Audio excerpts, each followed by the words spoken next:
Je peux réparer ça. Le millionnaire a ri, mais la vieille dame a fait l'impensable. Sur l'avenue la plus connue de la ville, le silence se brise au milieu des klaxons. Un bijou sur roue s'est arrêté net à l'heure de pointe. Un fantôme d'un noir profond. Chrome poli, cuir tendu comme la peau d'un instrument. Autour, le flot de la circulation se plie en dents de scie, des regards se retournent. L'homme qui en descend, costume taillé, montre en or, remue ses doigts comme on remue une offense. La voiture le trahit là où l'orgueil est le plus exposé.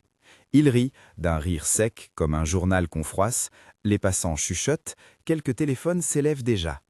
Sur le trottoir, un garçon de 12 ans, les mains tachées d'huile et les ongles pleins de cambouis, s'approche comme on traverse une mer de regards hostiles. Ses cheveux collent à la peau par la sueur d'un après-midi de réparation au fond d'un atelier poussiéreux. Il porte un t-shirt trop grand, un pantalon avec une tache qui refuse de partir, mais ses yeux, vifs, scrutent la bête mécanique avec la même curiosité que ceux d'un lecteur quand il découvre une page importante. Le propriétaire se penche, le regarde de haut, sourcils arqués. Sa fille à l'arrière du véhicule, silencieuse, observe comme on écoute une note incertaine. « On ferait mieux de l'éloigner », dit une voix dans l'assemblée. Le garçon, sans courber l'échine, lève la tête et dit, d'une voix claire et simple, « Je peux réparer ça ». Le rire part, bref, étouffé. On entend presque le son métallique de l'arrogance. « Vraiment ?» Le garçon glisse les mains dans les poches, en sort un jeu de clés, un outil hérité de son père, poli par des années de gestes. Rien chez lui ne dit posture, tout montre métier. Un touriste filme, un autre partage déjà la séquence sur son écran. La ville commence à capter l'étrangeté, l'enfant qui propose de remettre en marche le monde arrêté d'un riche. Il ne s'agit pas d'un miracle, la réparation n'a rien de surnaturel, et c'est là sa force. Le garçon ouvre le capot, geste prompt, sûr, il pose ses mains sur la mécanique, comme un médecin pose la paume sur une poitrine. Il écoute. On pourrait croire qu'il écoute le moteur, mais il écoute aussi la machine des signes minuscules, un cliquetis différent, une odeur d'électrique, la légère température d'un câble. Il s'accroupit, approche une lampe, relève un fil mal fixé, un embout de batterie corrodé, une cosse qui a sauté et qui a simplement besoin d'être ressoudée sur place. Un point de contact que personne n'a pensé à vérifier parce que pour beaucoup, un fantôme est d'abord un symbole, non un assemblage de petits riens. Son père, Carlos, lui a appris à reconnaître ces riens. Dans l'atelier où l'enfant grandit, chaque panne était une histoire et chaque outil un mot du langage de la machine. Carlos a une manière de travailler qui ne revendique pas. Il observe, tâtonne, revient, laisse le moteur parler et le laisse gagner. Il a appris à son fils les gestes, l'humilité des petites réparations, la patience de l'atelier.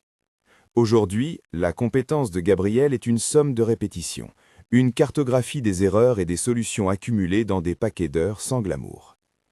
Il sort une pince, nettoie le terminal avec un morceau de chiffon, resserre une cosse, replace une rondelle d'isolant avec un soin presque cérémoniel. Le bruit qui suivra n'est que conséquence d'un contact rétabli. Le clic autorisé d'un relais, le souffle de la pompe à carburant qui retrouve sa cadence. Les doigts de Gabriel ne tremblent pas. La foule retient son souffle comme si quelqu'un comprimait un ressort et qu'on craignait qu'il se brise. Quand il tourne la clé, le moteur reprend. Un silence, puis une vague d'exclamations. Le propriétaire resta bouche bée. Sa risette disparut, remplacée par une couleur nouvelle, l'étonnement. Des téléphones se lèvent encore plus près. Des « il a fait ça en 15 secondes » commencent à courir. L'enfant sourit comme si rien d'extraordinaire n'était arrivé, comme si chaque matin ne devait pas être un exploit. La vidéo se propage comme une tache d'huile. D'abord 5 partages, puis 100, puis la ville entière semble la connaître. Des commentaires fusent, admiration, moquerie retournée, incrédulité. Le titre informel qui circule, « Je peux réparer ça », se fixe comme une bannière. Les gros titres locaux reprennent l'histoire avec des variations. Isolé enfant miracle, talent de la rue, le millionnaire rié devient stupéfait. Mais le garçon ne cherche pas à être un miracle, il cherche seulement à travailler. Sa compétence ne change pas d'échelle, c'est la perception qui se déplace. Une phrase reçue par des milliers de personnes claque pourtant. Si vous voulez voir la suite de cette histoire, abonnez-vous et likez. C'est une demande brève posée par une voix numérique qui sonne désormais comme une invitation à accompagner une trajectoire. La ville aime suivre les épisodes. Elle aime savoir si le petit aura sa chance. Dans le salon privé d'un immeuble de verre et d'acier, Enrique Vasconcelos regarde la vidéo encore et encore. Le son s'égrène malgré le luxe qui l'entoure. Le moteur. Il ne rit plus. Le visage qu'il porte à cet instant est celui d'un homme que quelqu'un a touché par une zone sensible. Sur l'étagère derrière lui, une photo encadrée montre un garçon d'environ 10 ans, sourire éteint par le temps. Sur la plaque, un nom que personne dans son entourage ne prononce jamais sans précaution. Raphaël. Enrique effleure l'image comme on effleure une blessure. Les souvenirs remontent. Un enfant qui apprenait des choses avec ses mains, des pièces aimées comme des trophées. La ressemblance entre le garçon de la photo et le garçon des mains noircies frappe quelque chose de fragile en lui. À l'usine, dans la salle de réunion où Enrique tient son territoire, Ricardo, son associé, regarde l'écran d'un air mesuré. Cela lui coûte de cacher son ressentiment. Il y voit des risques et du bruit, une lumière qui s'éparpille sur ce qui pourrait être son empire. Leonardo, l'assistant, vérifie des rendez-vous, griffonne des notes. Enrique demande un rapport. Ricardo parle de planificateur, de retombées et de risques d'image. Enrique écoute, puis imagine autre chose, non pas un caprice, mais une occasion de réparer non seulement une voiture, mais quelque chose de plus grand qui le hante depuis longtemps. Il appelle son avocat, Giuliano, pour mettre en place une rencontre. Il appelle la responsable de sa fondation. Et surtout, il demande à sa fille Mariana de l'accompagner. Mariana, de 17 ans, porte la même délicatesse qu'une main qui n'a pas encore appris à presser. Elle a grandi dans une maison où l'argent dissolvait les angles durs, mais où l'absence d'un frère a laissé une place que ni luxe ni discours ne comblent. Elle observe le garçon dans la vidéo avec une curiosité honnête, presque d'élève. Elle fait de la mécanique mentale, non pas pour réparer une voiture, mais pour comprendre un geste de compétence qui n'a rien à voir avec les vitrines polies de leur monde. De l'autre côté de la ville, l'atelier de Carlos est un sanctuaire discret. Les murs portent des taches qui racontent l'histoire des réparations, des éclats de peinture, des schémas griffonnés, des posters de moteurs dont quelqu'un a découpé des pièces pour tracer un plan. Carlos parle peu, il sait extraire l'enseignement d'une panne et le mettre en mots simples. Quand on demande pourquoi il a laissé le garçon aller aider la Rolls, il répond « parce que c'est une machine, et les machines ne mentent pas, elles donnent à qui sait écouter ». Il y a dans sa voix une dignité tranquille, l'orgueil de celui qui transmet un métier sans le faire peser. La rencontre entre les mondes se fait quelques jours après. Enrique reçoit Carlos dans un bureau où le cuir sent la cire et la moquette absorbe les bruits. Carlos arrive en pantalon couvert de taches, les mains encore marquées. Il refuse d'enlever sa casquette pour ne pas paraître déplacé. Enrique baisse les yeux, non pas par dédain, mais par une pudeur mal maîtrisée. Il sait que ses mains n'ont jamais été ainsi tachées depuis la dernière fois où il a touché quelque chose qui ne s'appelait pas le patrimoine d'une entreprise. Le dialogue est économique. Enrique propose des choses que l'argent peut rendre visibles, outils, manuels, bourses, la possibilité de financer la modernisation de l'atelier. Il parle d'un projet, imaginer un centre de formation, offrir une structure. Carlos écoute, prudent. Il a la crainte, nourrie par l'expérience, que les promesses soient des cages d'or, mais quelque chose dans la voix d'Enrique, dans la façon dont il dit le nom de Gabriel, déclenche une confiance lente. Gabriel lui-même, présent en retrait, sent l'écart entre les mondes et cherche l'endroit où il peut poser ses mains sans crainte. Mariana, qui circule entre les chaises comme une visiteuse curieuse, regarde les outils exposés sur une table. Clés neuves, manuel brochet, une perceuse à molette qui brille. Elle demande à tenir une clé. Carlos la laisse et observe sa fille se salir un doigt. Le geste est léger, presque une complicité naissante. Elle veut apprendre. C'est pour elle un horizon qui ressemble à autre chose que les réunions de conseil et les banquets d'apparat. La presse encadre la rencontre comme un retournement symbolique. Le fils du peuple et le milliardaire réunis autour d'un plan. Les caméras cherchent la posture, les angles, les mots qui feront la légende. Enrique parle d'opportunité, mais ce qui l'anime ne s'écrit pas sur une balance. Il y a une volonté ténue de réparer une absence. Il propose à Gabriel une bourse pour entrer dans une école de mécanique. L'achat de matériel, une somme pour installer des box plus modernes à l'atelier. Il veut changer l'échelle. Carlos accepte sous condition. La première d'entre elles, garder le contrôle sur la pédagogie et sur la dignité du travail. Enrique accepte. La signature d'un accord n'est pas un point final, c'est l'ouverture d'un chantier. Dans le quartier, la nouvelle s'étale entre les stands et les bancs publics. Il est rare qu'un homme de la fortune envisage de se mouvoir dans la poussière. La plupart des habitants regardent la promesse comme on regarde une saison. Il y a toujours le scepticisme, mais il y a aussi le frisson de l'espoir. Une clientèle fidèle vient à l'atelier pour voir le garçon à l'œuvre. Et parmi ses habitués, une figure se détache, Donna Benedita. Elle est petite, ridée comme un vieux plan de ville, et porte un châle que des générations ont vu se transformer selon les saisons. On l'appelle Donna par respect, mais sa réputation dépasse la politesse. Elle a toujours été la gardienne des paroles et des gestes. Elle n'est pas une héroïne des manifs, elle est la patronne des petites indiscrétions qui sauvent des vies. Dans l'atelier, on la voit souvent sirotant un café qu'on lui offre, gardant un œil attentif sur les allées. Elle a le téléphone, mais elle préfère les conversations qui durent. Quand elle apprend la proposition d'Enrique, elle hoche la tête d'un air qui en dit long. Pour elle, l'important n'est pas l'argent, c'est que les enfants du quartier aient des lieux où apprendre, des règles à tenir et la possibilité de transmettre ce qu'ils savent. Elle connaît les histoires de réussite et de promesses qui s'effrilochent. Pourtant, une étincelle s'allume quand elle voit le garçon sourire, proprement déplacé dans un costume neuf pour la photo d'un communiqué. Les premières semaines se passent comme une succession de petits miracles patientes. Les manuels techniques, apportés par Mariana, forment des piles qui sentent la colle neuve. Des outils venus de l'entreprise trouvent une place sur des étagères repeintes. Gabriel revoit sa manière de démonter une culasse en comparant les schémas avec ce qu'il sait faire à l'oreille. Il y a des montages où le son d'une perceuse dialogue avec un tourne-page et des soirs où l'on partage un bol de soupe entre le mécanicien et le patron. La ville observe et commente, éclat d'espoir, prudence.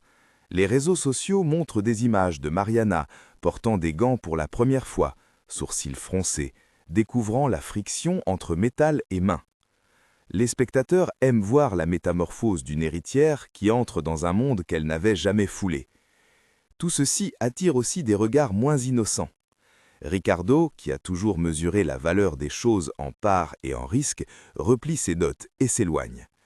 Il ne voit pas le geste de solidarité, il voit une nuisance potentielle à sa place dans la société, une mutation de l'image de l'entreprise qu'il croit devoir dominer.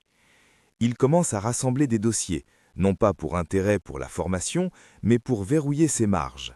Un courrier, une exploration des règlements municipaux, une visite à des conseillers, les gestes sont froids, méthodiques, et n'appellent ni fureur ni spectacle. Ricardo n'aime pas le bruit, il préfère la mécanique des papiers. L'atelier, qui avait repris vie, connaît des jours de travail et des jours d'attente. Des jeunes du quartier viennent voir, s'intéressent aux manœuvres, prennent des notes comme on prend des cartes. Carlos, qui a longtemps travaillé seul, voit se dessiner autour de lui un cercle qui l'enveloppe sans le supplanter. Il trouve dans les regards des jeunes un embout d'avenir. Il transmet, corrige, rit. Parfois, la nuit, il repense à la mère de Gabriel. Son absence est une présence lourde. Mais il ne dramatisera pas. Il porte la dignité comme on porte un tablier sale. Un jour, alors que tout semble avancer, un pli glisse dans la boîte aux lettres de l'atelier. Ce n'est pas une facture ni un élan de remerciement, c'est un ordre administratif. La lettre est lapidaire, plainte pour non-conformité à une réglementation de l'espace commercial. Elle énumère des échéances, des obligations et surtout une date limite où l'activité doit cesser si les conditions ne sont pas remplies. Pour certains, ce n'est qu'un avis. Pour ceux qui vivent de l'atelier, c'est une ombre qui peut engloutir la lumière fraîchement allumée. La lecture de cette lettre provoque un silence différent. Carlos la tient comme s'il tenait le dernier outil qui pouvait encore changer quelque chose. Gabriel, qui venait d'arrêter un moteur neuf, fronce les sourcils sans comprendre toutes les implications. Il y a des mots qu'il connaissait. Amende, mise en demeure, mais il y en a d'autres qui tombent comme des pierres. Dans la rue, des voisins apprennent et commencent à murmurer. La nouvelle remonte comme une eau qui s'apprête à bouillonner.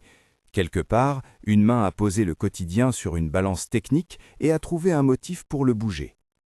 Enrique reçoit un message, Ricardo a pris des précautions, il a glissé un dossier, poli, et a fait en sorte que les chiffres paraissent indiscutables. L'homme, chez lui, se trouve à nouveau confronté à l'algèbre des conséquences. S'il choisit d'appuyer, il trahit le geste fragile qui venait d'être prononcé à voix haute. S'il recule, il risque de paraître faible. Mais l'évidence s'impose. Ce qui est en jeu n'est plus seulement un atelier, c'est la dignité d'un groupe.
Mais une évidence commence à s'imposer, lourde et lumineuse à la fois.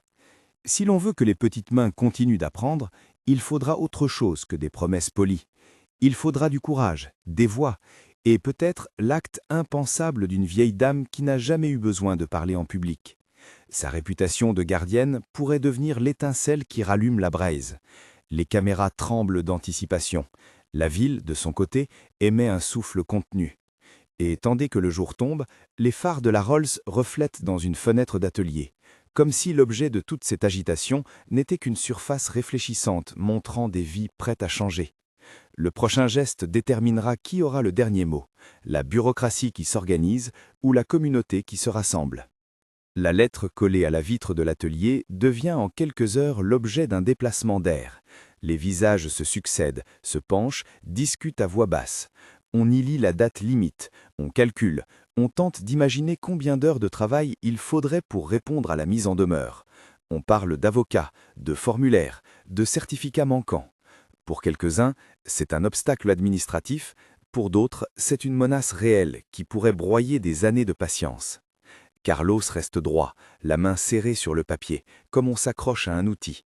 Il sent le poids de la responsabilité sur ses épaules, non tant pour lui que pour ceux qui ont commencé à venir apprendre dans son atelier. Gabriel, assis sur une caisse d'huile, observe les adultes comme on écoute une conversation d'âme. Il ne comprend pas tout des termes juridiques, mais il comprend la menace. Moins de travail, moins d'opportunités. Sa bouche se crispe, puis il regarde son père et imprime dans ses yeux une question silencieuse. Est-ce que tout cela va finir ? Enrique reçoit le courrier que Ricardo a fait courir comme une eau souterraine. L'homme se retrouve face à un choix à la fois politique et moral. Ricardo, dans son bureau vitré, explique méthodiquement. Il y a des règles, des risques d'image pour l'entreprise, des prétextes techniques. Son ton est calme, presque détaché. Il énonce chiffres et clauses, percevant chaque mot comme une brique d'un mur qu'il veut ériger. Enrique sent le vieux réflexe de l'homme d'affaires remonter, préserver l'ordre, éviter le scandale. Mais il sent aussi quelque chose d'autre, plus ancien et plus sourd, qui l'incite à ne pas tourner le dos. Il convoque Giuliano. L'avocat est direct. Juridiquement, la lettre tient si les inspecteurs municipaux l'appuient. Mais il y a des marges. Recours gracieux, demande d'expertise. Tout cela prend du temps et de l'argent. Giuliano ne promet rien d'immédiat. Il rappelle la lenteur des procédures et la nécessité d'exposer l'affaire pour gagner l'opinion publique. Enrique écoute, puis fixe la fenêtre. Au dehors, la rue suit son flux, mais pour la première fois, il ne voit pas seulement un flux, il voit des vies qui s'agitent. Pendant ce temps, Ricardo accélère ses manœuvres en coulisses. Il dédouble ses stratégies. D'un côté, il envoie des rappels pointus aux services municipaux, insiste pour une inspection rapide et complète. De l'autre, il contacte un groupe de conseillers influents pour faire pression discrète. Il sait que l'image publique peut être manipulée. S'il parvient à fermer l'atelier, le projet de centre peut être sabordé avant même de prendre forme. C'est une manœuvre froide, fermer l'espace d'apprentissage, disperser ceux qui s'y rassemblent, laisser la communauté se résigner. La nouvelle se diffuse. Des voisins se rassemblent, certains indignés, d'autres inquiets. Les jeunes qui venaient pour apprendre commencent à organiser des tours de garde pour la caisse d'outils. Les camarades de Gabriel proposent d'aller parler aux chefs de quartier, aux conseillers municipaux. Les discussions se font dans la rue, dans les marchés, dans les cours d'immeubles. L'atelier est devenu un symbole fragile d'une possibilité. Si l'on le ferme, c'est l'idée même de transmission qui recule. Donna Benedita, qui connaît la plupart des habitants depuis des décennies, ne reste pas à l'écart. Le visage ridé cache une énergie étonnante. Elle ne parle pas beaucoup, mais quand elle parle, les gens écoutent. Elle organise d'abord des visites individuelles, une procession silencieuse qui consiste à rencontrer commerçants, voisins, patrons d'autres ateliers. Elle explique, sans dramatisation, pourquoi il est essentiel de garder l'atelier ouvert. Sa stratégie est simple et puissante, rassembler de preuves sociales, des témoignages de personnes dont la vie a été changée par l'apprentissage, des récits de petits succès. Elle demande des notes, des dates, des coups de fil et surtout, elle demande des signatures. La collecte de signatures devient, dans l'espace d'un week-end, un flux continu. Les gens signent en laissant parfois une petite phrase, pour les enfants, pour le savoir-faire, pour que personne ne nous dise qu'on n'a pas de droit. Les commerçants donnent des reçus, des certificats de confiance pour Carlos et son atelier. Un ancien client, aujourd'hui mécanicien dans le quartier, rédige une lettre expliquant comment il a été formé ici et comment cela lui a évité la rue. Ces petits parchemins vont s'ajouter jusqu'à former un rouleau qui pèse plus lourd que la lettre administrative. Enrique, entre réunions et considérations stratégiques, observe la mobilisation grandir. Il ressent la tension d'un homme qui doit décider s'il préfère la prudence d'un empire ou la chaleur d'un geste. Il se rappelle Raphaël, le garçon sur la photo, dont les mains apprenaient autrefois la mécanique. Le souvenir se transforme en obligation. Réparer ne signifie pas seulement remettre une voiture en marche, mais réparer des absences, des occasions manquées. Il décide de ne pas laisser l'affaire aux seuls avocats. Il engage son équipe de communication pour montrer l'autre visage du projet. Des images de jeunes concentrés, des mains qui apprennent, des petites victoires. Il autorise la mise en ligne d'un dossier public qui détaille l'accord avec Carlos, les fonds affectés, les objectifs pédagogiques. Il sait que le temps presse, mais il croit que l'opinion publique peut faire pencher la balance. Ricardo, sentant le vent tourner, redouble d'efforts. Il charge un inspecteur municipal zélé d'effectuer une vérification à la lettre. L'inspecteur arrive, carnet à la main, et dresse une liste de manquements réels. Certaines normes n'avaient pas été strictement suivies, des formulaires étaient absents, des certificats à jour manquaient. Ces éléments sont factuels, Ricardo s'en nourrit. Mais ce qu'il ne sait pas, c'est que l'équipe d'Enrique a préparé une riposte fondée non sur la dénégation, mais sur la régularisation et la transparence. Giuliano, en collaboration avec l'équipe, présente des plans, des devis, des calendriers d'action et surtout, ce qui pèse, un engagement financier ferme pour mettre l'atelier en conformité en un temps raisonnable. La tension monte alors vers un autre point, la sphère médiatique. Un reporter local, intrigué depuis le premier incident sur l'avenue, contacte Carlos et demande à faire un reportage. Le tournage est sobre, une caméra, le son d'un moteur, les mains qui travaillent. La voix off du reportage raconte l'histoire humaine plutôt que l'aura du scandale. Quand la séquence est diffusée, elle montre des images qui touchent, des jeunes concentrés, une dame qui sourit en sirotant du café, des outils passés de main en main. Elle met en lumière la réalité d'un projet social menacé par une logique administrative qui semble parfois sourde aux vies qu'elle affecte. C'est à ce moment que Donna Benedita franchit une étape que personne n'attendait. Consciente que l'émoi local est insuffisant pour renverser des décisions prises dans des bureaux, elle décide d'aller plus loin. Elle contacte une petite chaîne télévisée du matin qui a l'habitude de donner la parole aux initiatives citoyennes. On la connaît pour sa voix tranquille, pour ses visites impromptues, pour sa capacité à rappeler des histoires oubliées. La production accepte, curieuse par l'âge et la réputation de la pétitionnaire. Le jour du direct, l'atelier est plein. Les caméras montrent la scène avec une économie d'image, un plan large sur la façade modeste, puis un gros plan sur le rouleau de signature, les manuels empilés, les visages tendus. On l'installe à une table avec des micros. Elle ne lit pas de texte préparé, elle parle. Sa voix est claire, sans tremblement calculé, mais chargée d'une émotion qui n'a rien de théâtral. Elle raconte comment, il y a 30 ans, elle avait appris à coudre sur une vieille machine dans une cuisine. Comment on avait sauvé des jeunes d'erreurs quand ils avaient appris un métier. Elle parle du respect pour les mains qui travaillent et de la nécessité d'un lieu où l'on enseigne la patience, le geste et la responsabilité. Puis, d'un geste lent et précis, elle déroule le rouleau de signature. La caméra s'approche. Des noms, des petites phrases, des témoignages concis. Elle dit simplement que fermer l'atelier, c'est casser un chemin. Et elle pose une question qui sonne comme une injonction. Est-ce que nous laissons l'avenir d'un garçon se décider dans un bureau lorsqu'il se décide dans la sueur de nos ateliers? L'émotion gagne l'écran. Les téléspectateurs, nombreux, réagissent. Les réseaux se remplissent de messages de soutien. Un hashtag naît qui balaie rapidement la ville. Les images de la vieille dame, châle autour des épaules parlant face aux caméras, circulent et deviennent le symbole d'une résistance civique douce mais ferme. Son geste est impensable parce qu'il rompt avec l'image d'une personne âgée sage mais passive. Elle a pris le micro, non pas pour réclamer, mais pour rappeler. À l'autre bout, Ricardo voit la tempête médiatique s'amplifier. Les coupures de journaux, les commentaires, les images des signatures sont difficiles à écarter par des notes administratives. Enrique, quant à lui, ressent une libération inattendue. La pression publique crée un momentum. Il convoque une réunion d'urgence avec des responsables municipaux et propose un calendrier scrupuleux pour mettre l'atelier aux normes. Il propose aussi une contrepartie civique, une charte de formation, des contrôles réguliers, des engagements de financement. Il dépose sur la table une somme destinée non seulement à la modernisation, mais aussi à la création du centre promis. Giuliano négocie et, surprise stratégique, obtient une audience accélérée.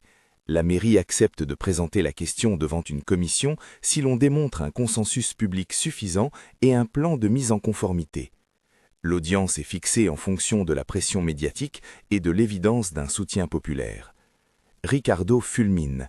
Il avait compté sur la normalité des procédures, mais maintenant, l'histoire se joue au grand jour. La séance devant la commission est un grand moment. Les bancs sont pleins, voisins, représentants de la presse, des jeunes portant des t-shirts avec le nom de l'atelier, Mariana venue en soutien, Enrique qui reste en retrait pour laisser parler ceux qui ont la parole à perdre. Giuliano expose le plan, parle avec clarté et humilité, reconnaît les lacunes qui ont mené à la mise en demeure et propose les mesures concrètes pour y remédier immédiatement. Carlos, avec sa voix mesurée, parle de l'importance de former correctement, de garder la dignité dans l'atelier, et il pose sa main sur l'épaule de Gabriel qui serre les poings, pas par colère, mais par le poids de la responsabilité. Puis, dans la salle, on entend la voix de Donna Benedita. Elle se lève, soutenue par quelques voisins, et raconte ce qu'elle sait des vies qui ont été changées dans cet atelier. Ce n'est pas un plaidoyer théorique, ce sont des noms, des dates, des trajectoires. Elle décrit un jeune qui, grâce à l'atelier, a trouvé un emploi stable, une mère qui a pu compter sur un salaire, un adolescent qui a échappé à un chemin dangereux. Elle dit tout cela d'une voix ferme, sans dramatiser. À la fin, elle adresse la question aux membres de la commission. Si vous faites fermer cet atelier, qui allez-vous regarder ensuite quand vous aurez besoin de quelqu'un pour réparer la voiture de votre fille? Qui donnera des outils et un savoir à ceux qui en auront besoin? L'effet est puissant. La commission, prise entre la lettre et l'esprit des règles, choisit la voie prudente mais humaine, accorder un sursis sous condition, donner un délai court pour la mise aux normes et surtout recommander la participation de la fondation d'Enrique comme partenaire technique pour accompagner la régularisation. C'est un compromis. L'atelier reste ouvert, mais sous surveillance et avec des obligations strictes. Pour beaucoup, c'est une victoire fragile. Pour Ricardo, c'est une défaite politique et personnelle. La victoire, cependant, n'efface pas le conflit. Ricardo, blessé dans son orgueil, décide d'un autre mouvement. Il commence à creuser des dossiers financiers, à chercher des incohérences dans les comptes qui pourraient discréditer le projet et Enrique lui-même. Il pense pouvoir retourner la colère du public en scandale financier. Enrique, qui connaît désormais l'ampleur de la menace, décide de la transparence totale. Il ouvre les livres sur la fondation, publie les comptes, invite des auditeurs indépendants. Il est déterminé à ne pas donner d'espace aux ombres. Alors que l'atelier se remet au travail, les semaines qui suivent deviennent un chantier de reconstruction et d'apprentissage. Les outils sont modernisés, les manuels exploités avec sérieux. Mariana travaille désormais à temps partiel dans le projet, son visage marqué par la concentration et l'entrain. Elle lit attentivement les manuels techniques, commente les procédures avec Gabriel, apprend à tenir un étau et à expliquer une opération. Leur relation devient une sorte de tutelle réciproque. Elle apporte des ressources, lui des gestes. Entre eux se tisse une complicité silencieuse, faite de respect et de désir d'apprendre. Giuliano, dans son rôle, fait plus que du droit. Il anime des ateliers civiques sur la façon de protéger les initiatives communautaires. Il cherche des partenariats avec des ONG locales et des écoles techniques. L'idée du centre prend corps non pas comme un monument de pierres et de promesses, mais comme une série de boîtes d'outils pédagogiques, d'horaires d'enseignement, de parcours certifiants. Le projet s'organise autour de 3 piliers: technique, citoyenneté et insertion professionnelle. Chaque pilier porte son nom et ses obligations. Personne ne parle de richesse facile, on parle d'heures de pratique, de stages, de réseaux d'employeurs prêts à écouter. Pendant ce temps, la machine de Ricardo continue de tourner, mais elle s'use. Les tentatives de salir l'image publique se heurtent à une transparence délibérée. Des journalistes creusent et découvrent des échanges qui trahissent une manœuvre, des mails où l'on parle d'éliminer les nuisances plutôt que de respecter simplement la loi. Ces éléments, une fois exposés, érodent la crédibilité de Ricardo. Henrique choisit de rendre ces documents publics avec prudence, non pour humilier, mais pour montrer la vérité.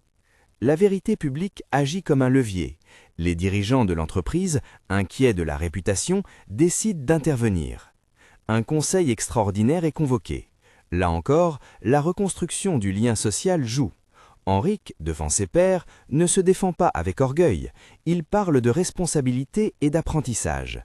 Il propose un plan plus large, créer un réseau de formation dans les quartiers, dirigé par des artisans locaux et soutenu par l'entreprise, mais avec gestion indépendante. Il met l'accent sur la transparence, sur la gouvernance partagée et sur l'évaluation externe. Son discours, frappé par la sincérité et par le poids des images de Donna Benedita et des jeunes, convainc une majorité d'actionnaires fatigués par les risques de réputation. Ricardo est mis à l'écart. Ses méthodes sont jugées incompatibles avec la vision que la direction veut promouvoir.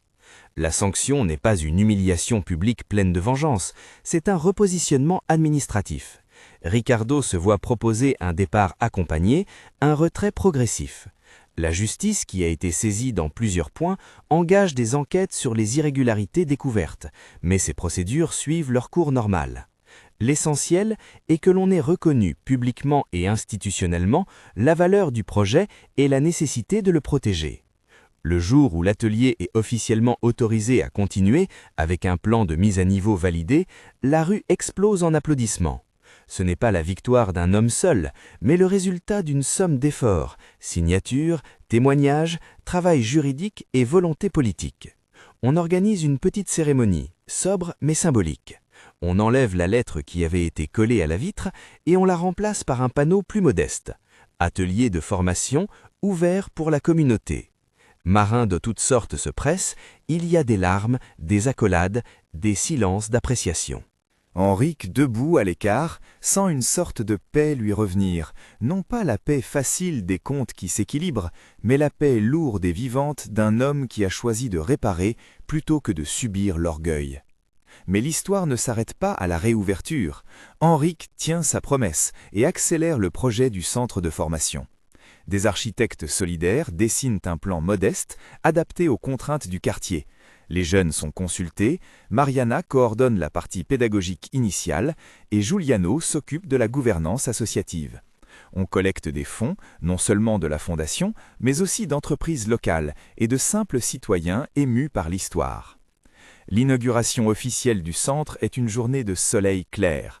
On y voit des bancs repeints, des étagères d'outils alignés, un petit atelier de soudure, un coin pour la théorie, des tableaux couverts de schémas. Gabriel, vêtu d'un tablier neuf, tient un discours rapide, ému mais un peu gauche, comme on peut l'être à 12 ans face à tant d'attention.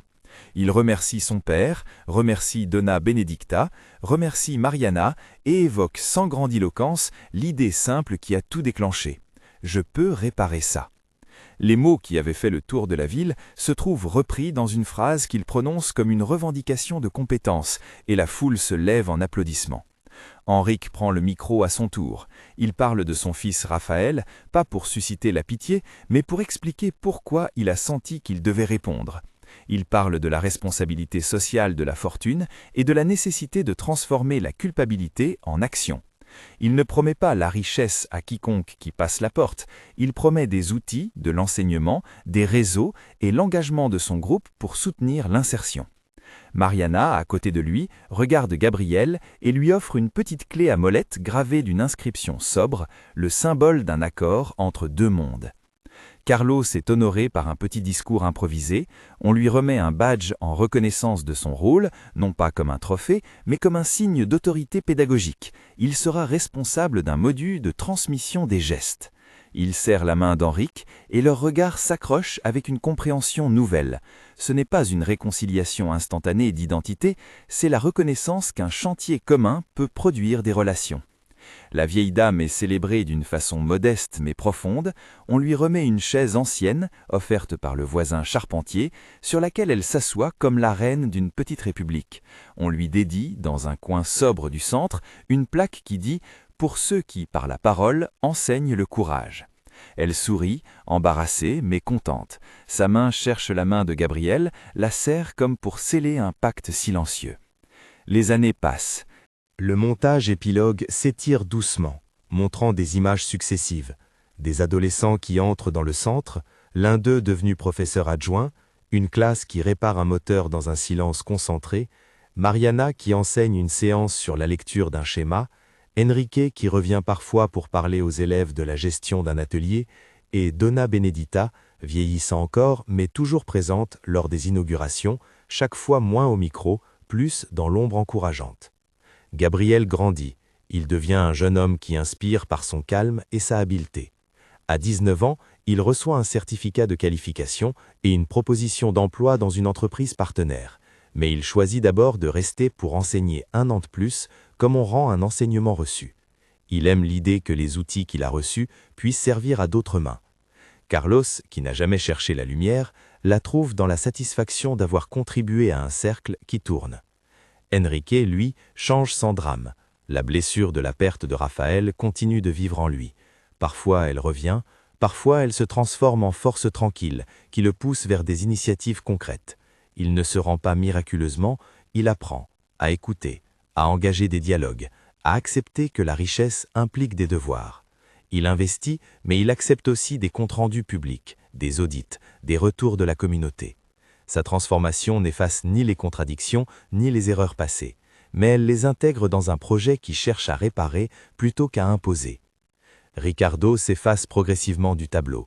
Il part avec une allocation de départ, ses méthodes contestées et une réputation écornée. On ne parle pas de vengeance, l'histoire choisit la réparation, pas la cassure définitive. Les enquêtes administratives lèvent des zones d'ombre, et la justice suit son cours selon les mécanismes institutionnels. Pour la communauté, l'essentiel est que la porte reste ouverte et que des vies puissent continuer à se former. 10 ans plus tard, le centre a pris de l'ampleur. Les locaux se sont agrandis modestement, des partenariats formels sont nés avec des entreprises et des jeunes du quartier deviennent des formateurs. Une petite plaque au mur rappelle l'origine, un enfant, un atelier, une vieille dame et un homme qui a choisi de réparer. On y lit aussi que la formation n'est pas une charité, mais un investissement social qui produit des travailleurs compétents et des citoyens engagés. Lors d'une cérémonie simple, Gabriel, maintenant adulte, remet à son tour un kit d'outils à un jeune qui commence sa formation. La transmission désormais est circulaire. On reçoit, puis on rend. Mariana, devenue responsable d'un programme d'échange avec des écoles techniques, sourit en observant la scène. Enrique, plus discret, regarde depuis la périphérie, comme un parrain prudent. Carlos, dont les cheveux ont blanchi, observe son fils enseignant, le cœur plein. Et Donna Benedita, avec ses mains noueuses, caresse encore une clé qui lui a été offerte autrefois. Elle ne demande rien, mais elle rêve parfois à d'autres ateliers qui pourraient naître. La ville, qui avait été témoin d'un rire moqueur et d'un petit enfant qui proposait de réparer un moteur, garde la mémoire d'un moment où la dignité collective a parlé plus fort que les procédures. Les journaux, revenant parfois sur l'affaire, utilisent la phrase qui a circulé 10 ans plus tôt comme légende. « Je peux réparer ça ».